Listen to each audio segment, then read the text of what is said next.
to a very special episode of the Scarlet, and You. I'm your host, HLGU Alumni Director Lauren Youse. Joining me today virtually is our Booster Night keynote speaker, Andrew Peterson. Andrew Peterson is a renowned singer-songwriter, author, and the founder of The Rabbit Room. His music and stories have touched the lives of countless people across the entire world, and he'll be at HLGU on Saturday, November 9th, offering a concert and keynote. So welcome to the podcast, Andrew. Thank you for having me. Oh, we're so excited. It's going to be great. Our community is thrilled, and it's going to be a very special evening. So have you been to Hannibal before? Okay, I have been through Hannibal for sure. I can't remember if I've been to the college or not, but I've driven pretty much everywhere in America at this point, and I have I have memories of like seeing Mark Twain stuff around there. Is that right? That is correct.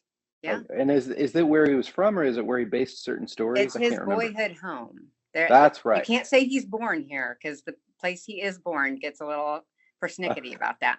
But he had his childhood here, and that's where a lot of his Tom Sawyer, Huck Finn stories. Oh, that's awesome. That's kind of where they came from. That's yeah, so it's a great cool. place. Amazing. Yeah, well, great. So you'll be coming. And I thought that our audience would like to get to know you better. Some of them know you very well. Some of them are just new to Andrew Peterson.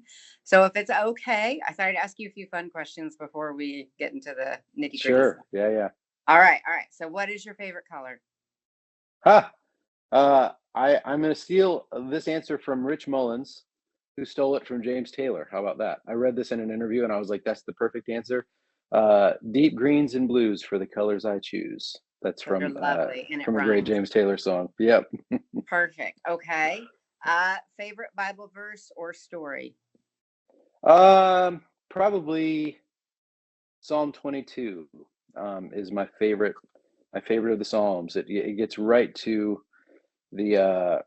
It's got everything. I mean, it's the psalm that Jesus was quoting at the crucifixion. My God, why have you forsaken me? That's where it starts, but it ends with glory. And it is a really amazing prophetic psalm that moves me every time I read it. Well, now I'm going to have to read that after we finish up here. All right. Your favorite place to visit on vacation? Oh, wow. England. The entire country.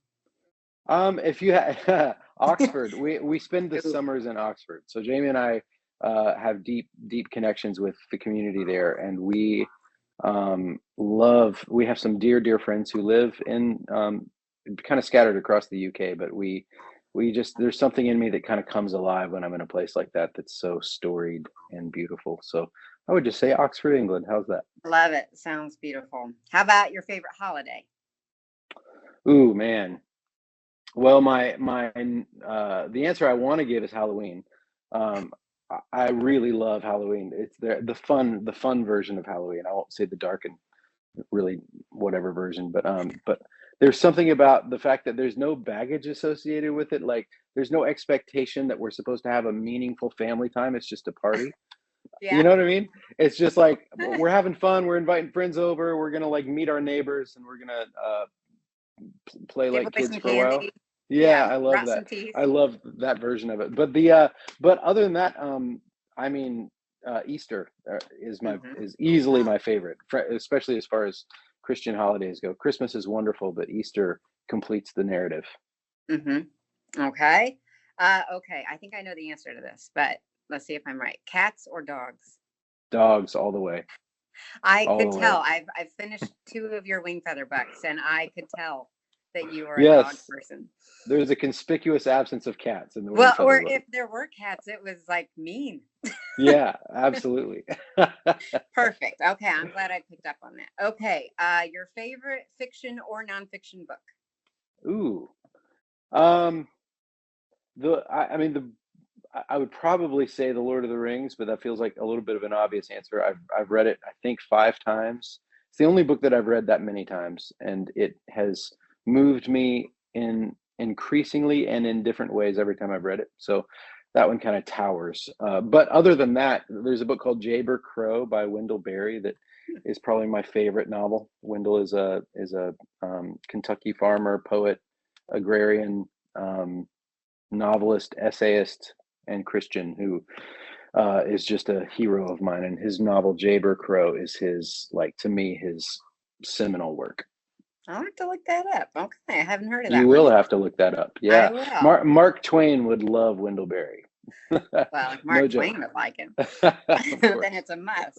Well, thanks so much for indulging me with a little bit of Of course.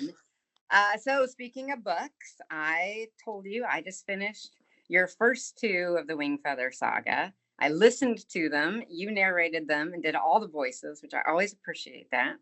But they were wonderful. It had been 10 years since I'd read them, and I didn't appreciate them as much as I do now. So I'm already like a little bit into book 3, and my goal is to have them all finished by the time you're here. So thank you so much for me.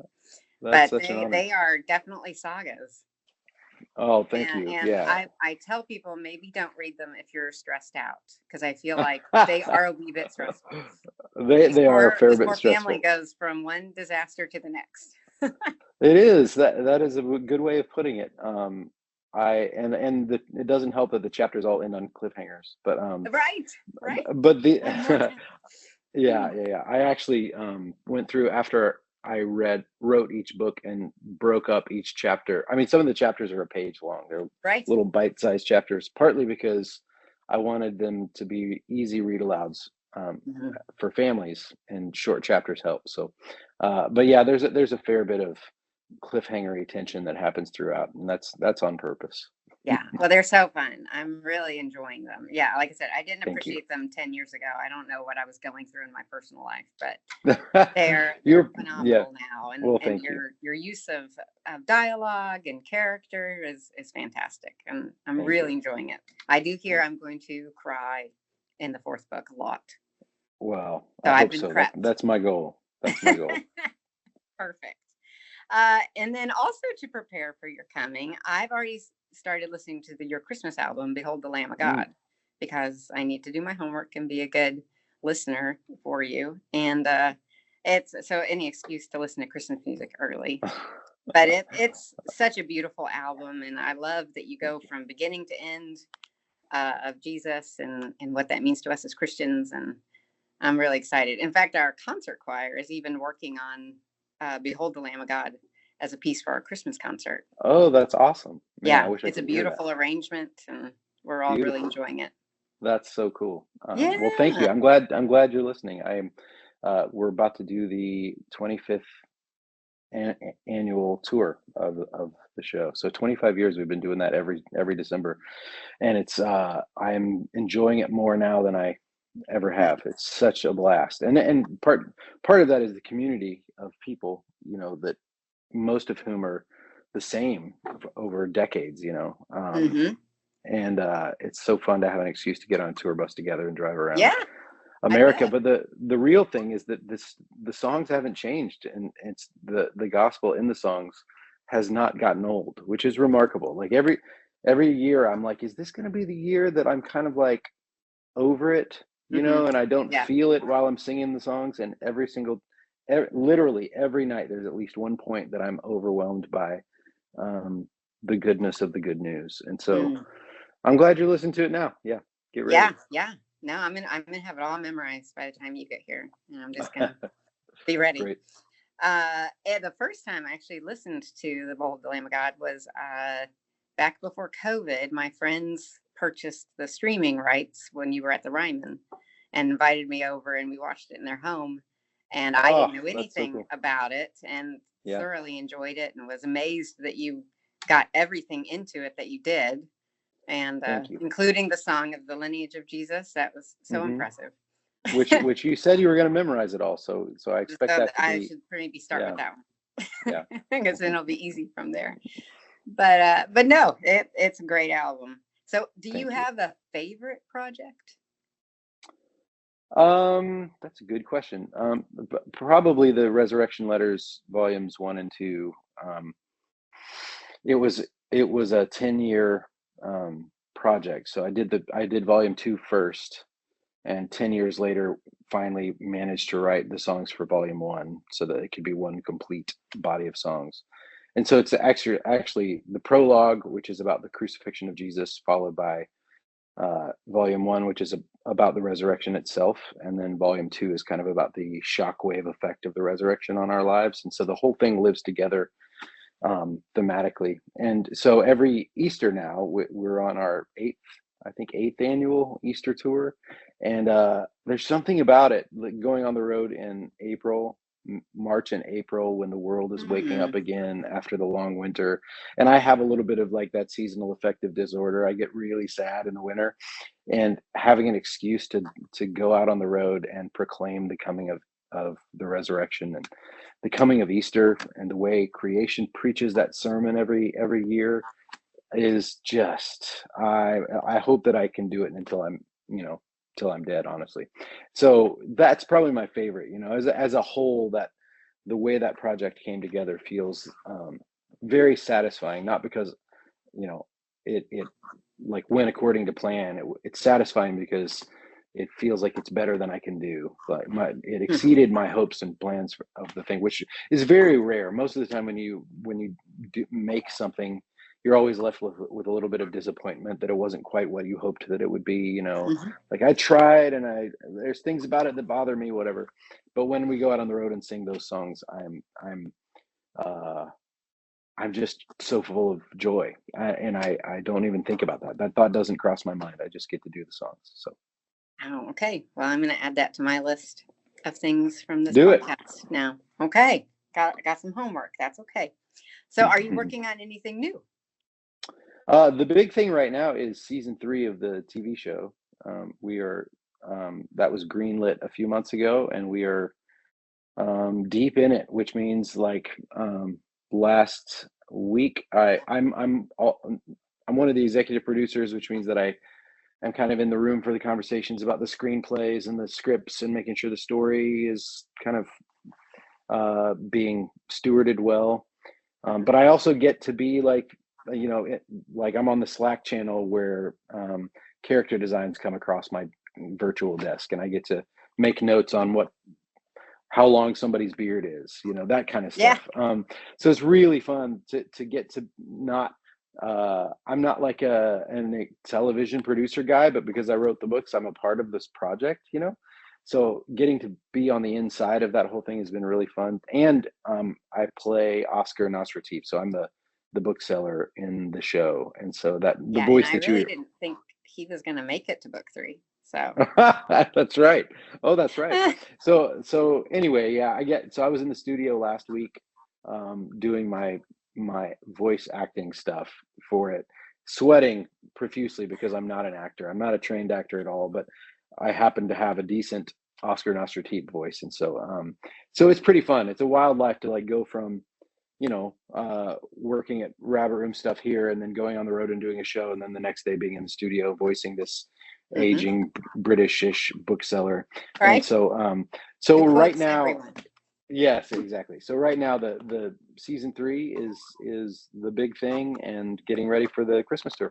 Yeah. Okay, wonderful. Okay, do you have any advice that you give to young artists, especially like our students at Hannibal-LaGrange who are just starting out? Lots of advice, depending on who's asking for it.